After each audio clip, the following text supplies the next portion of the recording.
জয় গুরু পরম দয়াল শ্রীচরণে আমার প্রণাম। জগৎজননী শ্রী শ্রী বড় মা শ্রীচরণে প্রণাম। পরম পূজ্যপাদ বরদার চরণে প্রণাম। পরম পূজ্যপাদ শ্রী শ্রী আচার্য দেবী শ্রীচরণে প্রণাম। আপনাদের আন্তরিক আনন্দিত চলে। আজ খুব আনন্দের দিন। আজ পরম পূজ্যপাদ আচার্য দেবের শুভ জন্মদিন। ঠাকুর বাড়িতে লোকে লোকারণ্য হয়ে গেছে। কত সুন্দর ছবিগুলো দেখছি, মনটা ভরে যাচ্ছে। দূরে থেকেও এই স্বাদটা আমরা অনুভব করতে পারছি যে কি সুন্দর একটা মুহূর্ত তৈরি হয়েছে ঠাকুর বাড়িতে। আজকে জনসমাগম, আনন্দের বিহবল। যাই হোক, আজকের এই দিনে আচার্যদেব কি করতে বললেন, আমরা সেইগুলো নিয়েই ছোট ছোট জিনিস নিয়ে সেগুলো নিয়ে আজকে আলোকপাত। দীক্ষা পরিক্রমণের সময় আচার্যদেব বলেছিলেন, এই মহান দীক্ষাযজ্ঞের সব জায়গায় একটা কথাই তিনি বলেছেন যে আমরা পরমপিতার কাছে নিজের জন্য কিছু চাইব না, আর চাওয়ার কি আছে, সে সবই তো দিয়েছে। আর চাওয়ার যদি আছে, নিজের জন্য না অন্যের জন্য চাইব। নিজের জন্য চাইতে না করলেন, যদি চাওয়ার কিছু থাকে আমরা যেন অন্যের জন্য চাই। আর অন্যের জন্য ভালো চাওয়াটা নিজের ভালো চাওয়া, সেটাই আমি বুঝি। আচার্যদেব বলছে যে অন্যের জন্য চাওয়াটাই নিজের ভালো। কারণ ঠাকুর বলে গেছেন সত্যানুসরণ গ্রন্থে, আমরা সবাই জানি, অপরের মঙ্গল কামনায় নিজ মঙ্গলের প্রসূতি। আমরা যদি অপরের মঙ্গল কামনা চাই, অন্যের ভালো চাই, অন্যের ভালো ঠাকুরের কাছে প্রার্থনা করি, আমাদের কত যে ভালো হয়ে যাবে আমরা কিন্তু বুঝতে পারি না। তাই এই করাটাও আমাদের প্রবৃত্তি আটকে দেয়, বাধা দেয়। যতই আমাদের বাধা দিই, ওই বাধাকে পিছনে ফেলে রেখে যদি আমার মঙ্গল চাই, আমার সন্তানের মঙ্গল চাই, আমার পরিবারের মঙ্গল চাই, তাহলে যেন আমরা ঠাকুরের কাছে অবশ্যই ঠাকুরের কাছে অপরের মঙ্গলটা যেন সব সময় প্রার্থনা করি। কারণ এর মধ্য দিয়েই কিন্তু আমাদের পাওয়াটা হবে। আমরা পাওয়া করে একদম ঘাবড়ে যাই, কিন্তু পাওয়াটা কিভাবে পেতে হয় সেটা জেনেও সেই প্রবৃত্তির শয়তানরা আমাদের আটকে রাখে, আমরা সেইভাবে এগোতে পারি না। কিন্তু আমাদের ওইভাবেই এগোতে কিন্তু হবে। আচার্যদেব বলেছেন যে আমরা বেশি না পারি, অন্তত 5 মিনিট যেন আমরা সবাই নাম ধ্যানটা করি। এটা যেন আমাদের অভ্যাসে গড়ে তুলি। নিজেরা তো অবশ্যই করবেন, সন্তানদের, বাড়িতে যে সন্তানরা রয়েছে তাদেরকে এটাতে অভ্যস্ত করে তুলুন। কারণ তাদের ভবিষ্যৎটা সামনে অনেকটা পড়ে রয়েছে। তাদের ভবিষ্যৎটা যেন আমরা জেনেও নষ্ট না করি। আমরা অনেক বাবা মা আছি, জানি যে সৎসঙ্গ করা ভালো, ঠাকুরের সান্নিধ্যে থাকা ভালো, ঠাকুরের নীতি পালন করা ভালো, তবুও আমরা কিছু করছি কিন্তু সন্তানদের পিছিয়ে রাখছি। এটা যেন কোনোদিনও না করি। আমাদের জীবন তো অর্ধেকের বেশিও চলে গেল, কার কখন মৃত্যু তো আমরা কেউ জানি না। কিন্তু আমার সন্তানের জীবনটা, প্রত্যেকের সন্তানের জীবনটা কিন্তু পড়ে রয়েছে সারাটা জীবন। তাদের সামনে ভবিষ্যৎটা, তাদের ভবিষ্যৎটাকে সুমধুর করে তুলতে হবে, একদম সুন্দর করে তুলতে হবে। তার জন্য তাদেরকে অবশ্যই ঠাকুরমুখী করে তুলুন। এবং অবশ্যই যে আচার্যদেব যে বলেছেন 5 মিনিটের নাম ধ্যান করাটা যেন আমরা অভ্যাস করে নিই। বেশি করলে তো খুবই ভালো, কিন্তু 5 মিনিটটা যেন আমরা অভ্যাস করেই নিই জীবনে।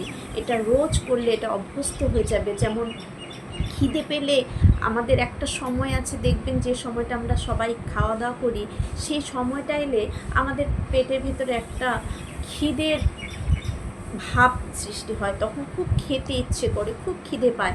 আবার অনেক সময়টা পেরিয়ে গেলে সে ভাবটা আবার নষ্ট হয়ে যায়, খিদেটা নষ্ট হয়ে যায়। ঠিক পরম পূজ্যপাদ শ্রী শ্রী বরদা বলেছেন, ধ্যানেরও একটা সময়কে বেছে নিয়ে যদি রোজ আমরা ওই সময়টায় ধ্যান করি, তো ব্রেনের খাদ্য হচ্ছে কিন্তু এই মেডিটেশন।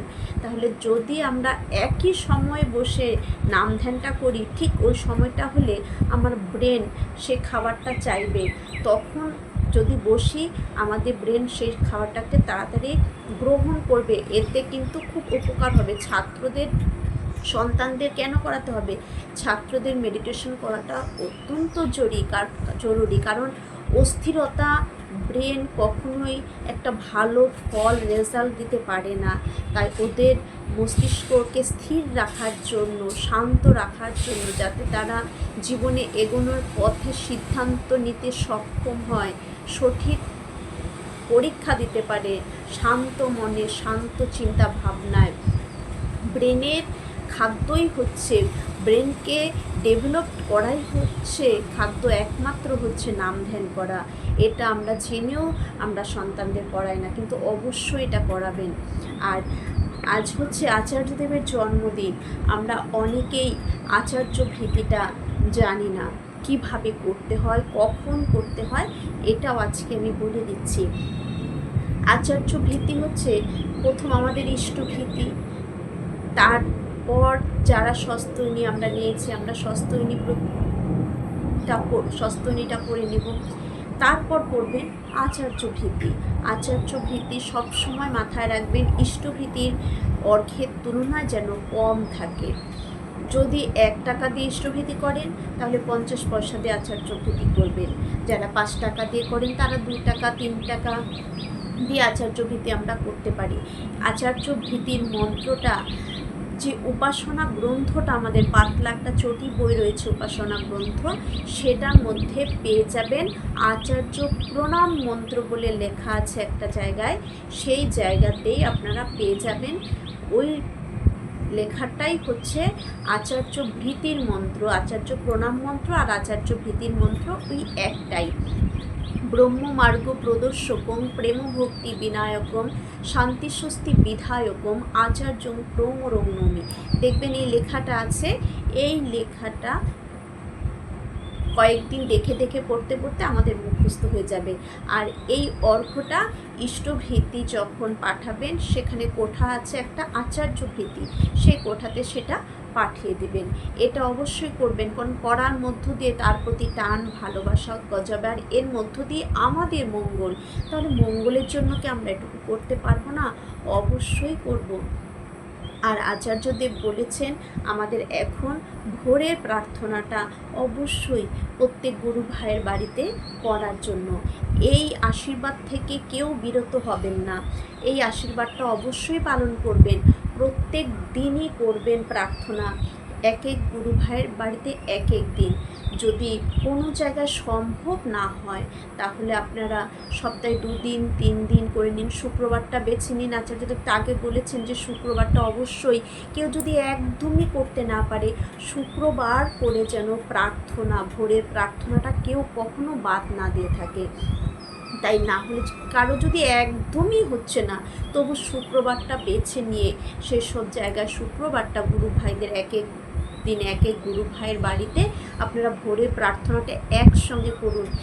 দেখবেন, একদিন করে দেখুন কি আনন্দ। আর যারা করছেন তারা তো জানেনই এর আনন্দটা কি, আর যারা এখনও করা শুরু করেননি তারা করে দেখুন কতটা আনন্দ। আজকেই এই শুভ দিনে প্রতিজ্ঞা করুন যে এই শুক্রবার থেকেই আমরা শুরু করে দেব ভোরের প্রার্থনা। একটু সময়, তো বেশি সময়ের তো ব্যাপারই নয়। একটা দিন কি আমরা ঠাকুরকে দিতে পারি না? একটা দিন কি আমরা আচার্য নির্দেশ পালন করতে পারবো না? অবশ্যই পারবো। এই করার মধ্য দিয়ে তো আমাদেরই মঙ্গল, অন্য কারো মঙ্গল নয়।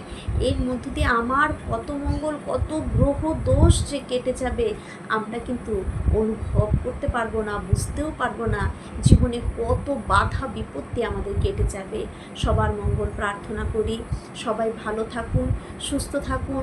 আচার্যদেব বলেছেন প্রত্যেক পুরুষকে, প্রত্যেকটি নারীকে যেন শ্রদ্ধা করে, প্রত্যেক নারীকে যেন সম্মান করে, প্রত্যেক নারীর প্রতি যেন কৃতজ্ঞ থাকে প্রত্যেকটি পুরুষ। কারণ প্রত্যেকটি নারী হতেই কিন্তু তাদের জন্ম, তাই প্রত্যেকটি নারীর প্রতি কৃতজ্ঞ থাকতে বলেছেন আচার্যদেব। এমনকি নিজের যে বাড়িতে যে বউ রয়েছে, স্ত্রী রয়েছে, তার প্রতিও কৃতজ্ঞ থাকতে বলেছেন আচার্যদেব। কারণ যারা মেয়েদেরকে সম্মান করবে, মাকে সম্মান করবে, তাদের জীবন উন্নত হবেই, তাদের জীবন উচ্চতরে পৌঁছাবেই, তাদের জীবন সুন্দর হবেই হবে। তাই সবাই এটা মাথায় নিয়ে থাকবেন, সবাই এভাবে চলার চেষ্টা করবেন। সকলের মঙ্গল প্রার্থনা করি আমার দয়ালের শ্রীচরণে।